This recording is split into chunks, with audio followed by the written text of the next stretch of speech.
সম্মানিত দর্শক শ্রোতা, আসসালামু আলাইকুম।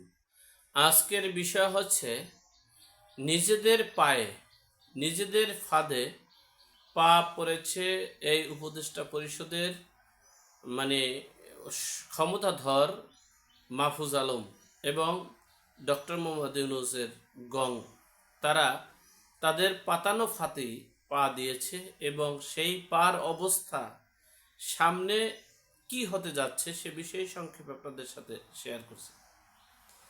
দেখেন, এই যে ইস্যুটা 5ই আগস্টের পর এই অন্তর্বর্তীকালীন সরকার তাদের ক্ষমতা বিশ্ব বিখ্যাত।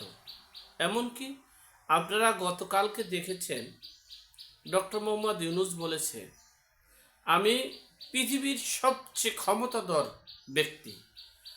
আমার যে এত ক্ষমতা আছে গবেষণা করে দেখলাম, সেই ক্ষমতাগুলো আমার প্রয়োগ করতে হবে, আর প্রয়োগ করেই এই দেশটাকে সাজাতে হবে।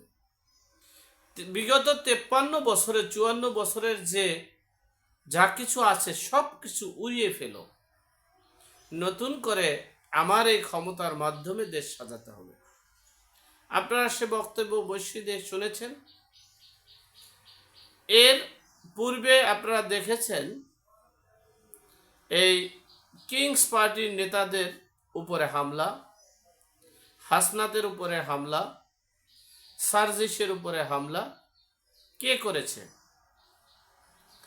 আপনারা ইতিমধ্যেই জানতে পেরেছেন শিবির নাকি তাদের উপরে হামলা করে। যেই শিবিরের নেতৃত্বে এই কিংস পার্টি গঠন করা হয়েছে, উপদেষ্টা পরিষদ হয়েছে, ফ্যাসিস্ট আওয়ামী লীগ বিতাড়িত হয়েছে।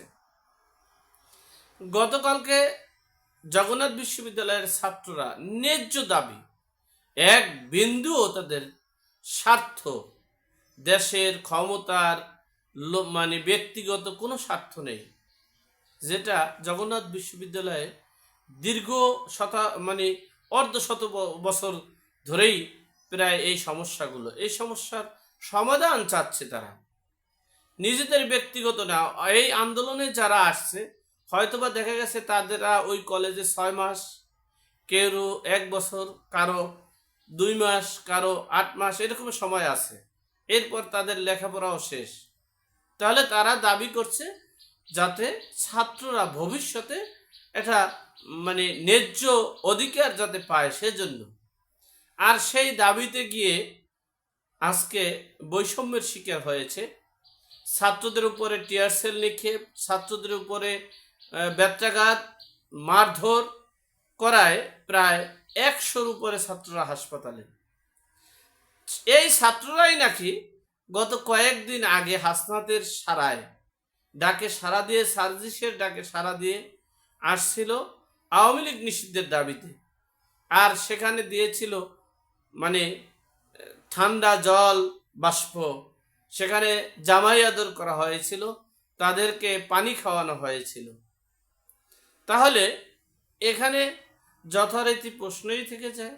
আর সেখানে সেই আন্দোলনের ফসল পাওয়ার পরই সেখানে স্লোগান হয়েছিল যে গোলাম আজমের বাংলায় আওয়ামী লীগের ঠাঁই নেই, কাদের মোল্লার বাংলায় আওয়ামী লীগের ঠাঁই নেই, নিজামীর বাংলায় আওয়ামী লীগের ঠাঁই নেই। একটা একটা লীগ ধর ধৈর্য ধৈরা জবাই কর, একটা একটা লীগ ধর ধৈর্য ধৈরা জবাই কর, এই স্লোগান আমরা শুনতে পেরেছি। এরপরেও আমরা দেখেছি জাতীয় সঙ্গীত পড়তে দেওয়া হয়নি, জাতীয় সঙ্গীত বলতে দেওয়া হয়নি, দিতে বাধা দিয়েছে, ভুয়ো বলেছে, অনেক কিছু করেছে। এরপর আমরা তার পরের দিনও দেখলাম জাতীয় সঙ্গীত পড়তে দেয়নি এবং তাদের উপরে হামলা করেছে।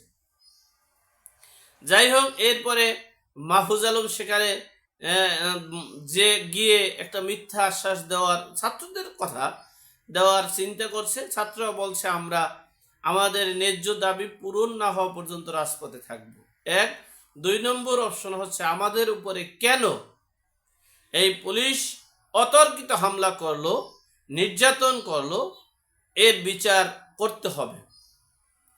সেই পরিপ্রেক্ষিতেই এই এই মাহফুজ আলম সাহেব তিনি পুলিশের পক্ষপাতিত্ব হয়ে কথা বলার শুরুর প্রাককালেই তার উপরে বোতল মেরেছে। যিনি বোতল মেরেছেন এখন শুনতে পারলাম মাহফুজ আলম এবং তার গংদের আচরণে শুনতে পারলাম তারা নাকি শিবিরে তাকে কেন বোতল মারবে। এমনকি আমরা ভিডিওতে দেখতে পারলাম যিনি বোতল মারছেন তাকে আবার পাশের একজন পুলিশ এবং একজন না দুইজন ছাত্র বলছে বোতল মারলি কেন। তিনি জবাবে দিয়েছেন বোতল না, শুধু ওকে জুতো পিটা করতে হবে। সেই ভাষাও আমরা দেখেছি মিডিয়ার মাধ্যমে। আসলে এটা কিসের ইঙ্গিত আমি জানি না, তবে এই ইঙ্গিতটা আমার কাছে ভালো লাগেনি।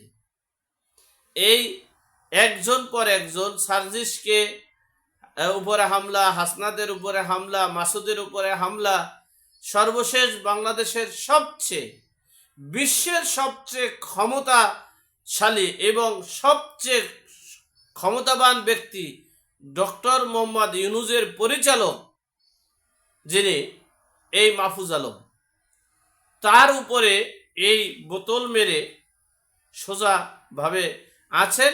এমনকি তাকে শোকজ করায় তিনি বলেছেন শুধু বোতল না, তাকে জুতা পিটা করতে হবে। এতে বোঝা গেল দেশের অবস্থা কোথায় গিয়ে দাঁড়িয়েছে। আমরা ইতিপূর্বেই দেখেছি আওয়ামী লীগের এবং ছাত্রলীগের জয় বাংলা বললেই তাকে হত্যা করা হচ্ছে, তাকে নির্বিচারে হত্যা করা হচ্ছে, তাকে নির্বিচারে নির্যাতন করা হচ্ছে, তাকে নির্বিচারে নির্যাতনের পর হাসপাতালে প্রেরণ করা হচ্ছে। ইতিপূর্বে আমরা দেখেছি হাসপাতালেও নির্যাতনের পর তাকে হত্যা করা হচ্ছে। একটা কথা মনে রাখবেন, আমি বারবার বলি, যিনি সাপ পোষেন তাকে সাপরের কামড়েই ধ্বংস হতে হয়। অর্থাৎ ইংরেজিতে একটা কথা আছে, as you sow as you reap. বাংলায় একটা প্রবাদ আছে, যেমন কর্ম তেমন ফল। আর আল্লাহ পাক রব্বুল আলামিন কোরআনে ঘোষণা করেছেন যে জাতি তার নিজের ভাগ্য পরিবর্তন করে না, আমি আল্লাহ ওই জাতির ভাগ্য পরিবর্তন করি না। আল কোরআন। যাই হোক, সর্বোপরি কথা হচ্ছে আমাদের কর্ম কিন্তু আমাকে ভোগ করতেই হবে। সুতরাং আমরা অতি উচ্ছৃঙ্খল হব না, জুলুমবাজ হব না, অত্যাচারিতা হব না, স্বৈরাচারিতা হব না, ফ্যাসিস্ট হব না, ফ্যাসিবাদী হব না, নাস্তিবাদী হব না। আমরা দেশ ও দেশের জনগণের কল্যাণে, নিজেদের কল্যাণে এবং রাষ্ট্রের কল্যাণে নিজেদেরকে নিয়োজিত রাখার চেষ্টা করবেন। এবং আপনাদের কাছে জনগণ প্রত্যাশা করছে যে মৌলিক অধিকার নিশ্চিত এবং জানমালের নিশ্চয়তা। আল্লাহ আমাদের সকলের সঠিক জ্ঞান দান করার তৌফিক দান করুক। আমিন। আসসালামু আলাইকুম।